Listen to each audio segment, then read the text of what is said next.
Okay, definitely unfortunate camera quality, but I wanted to review whilst it was still fresh, Giovanni's Room by James Baldwin.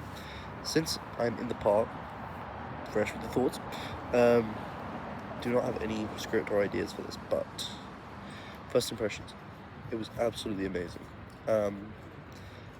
Setting and atmosphere was a 10 out of 10. It alternates between Paris and the south of France, but the main point about the setting is the central location of Giovanni's room, which is a cramped little room where this guy who works as a barman, he's moved there from Italy, struggling financially. He's living in this tiny room, and the character of David, who ends up sleeping with him, lives in that room, stays in there for a few months. After meeting him, they have this prolonged romance, and then David's girlfriend, soon-to-be fiance, arrives back from Spain where she's been living. He gets with her, lives with her, and then runs into Giovanni. Chaos ensues. Yes. The setting is amazing.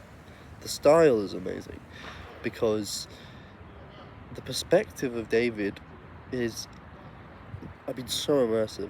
You forget it's James Baldwin writing sometimes. It's just fully, immersed in his perspective, and because so many of his thoughts are pretty deep personal thoughts about his relationship with Giovanni and eventually Hella, and also with his family at the start.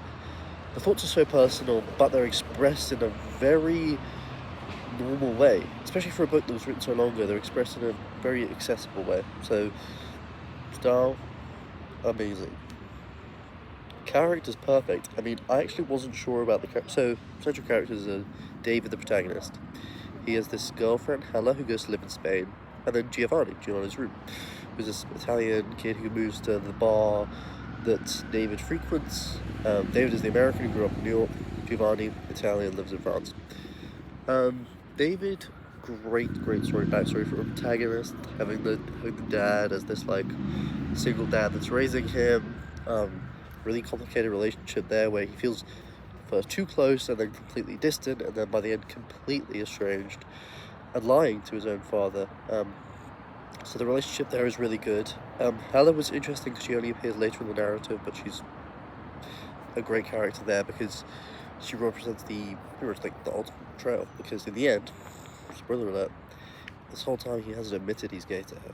So he is going with Giovanni, doesn't tell her, pretends he's a friend. They leave, him and Hella, that is. They leave Paris because, you see his ex all over the place, to go to the south of France. He proposes to her. She feels a distance. He leaves the house one day, and she finds him at a bar with a sailor. Terrible for her. So you don't get that close to her at the start, but by the end you really do feel the betrayal that she's had. Even though David is the protagonist, James Baldwin, he writes it so well that you don't feel like you have to side with him at all. So she's amazing, he's amazing. Now, the last character to discuss, Giovanni. Wow. So good, because there's I don't know how to describe it. A level of freedom, carelessness. Carelessness is the word. So he's, as I said, he lives in Italy, moved there.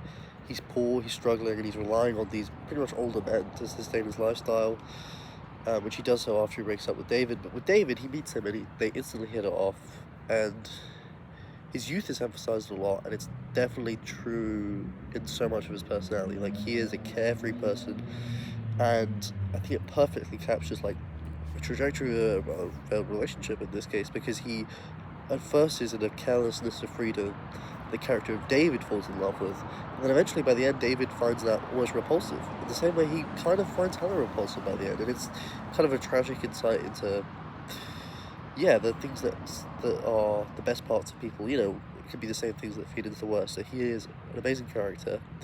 The way they work together as that trio, so estranged girlfriend, kind of distant, the two lovers, she returns, and then most importantly, the storyline. Storyline is what makes it amazing, because even the narrative sets up that you know what's coming. So it's set in past tense. There's constant references to Giovanni's death, so you know it's coming, but you have no idea how. And eventually, you kind of see the build-up happening, where after they've broken up, just after, David has left so left the countryside with Hela. Last half of the story, last third actually, and then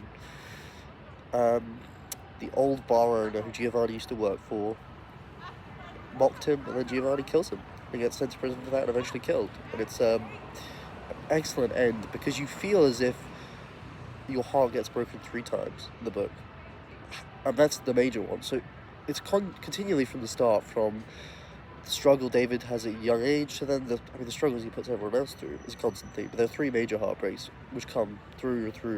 Is first of all Giovanni. He leaves Giovanni for Hela.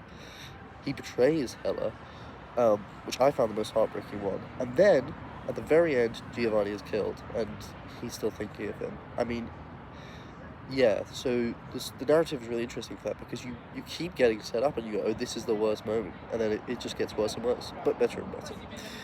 Yeah. I feel like I got a decent structure there across. So, 10 out of 10. 10 out of 10. Amazing.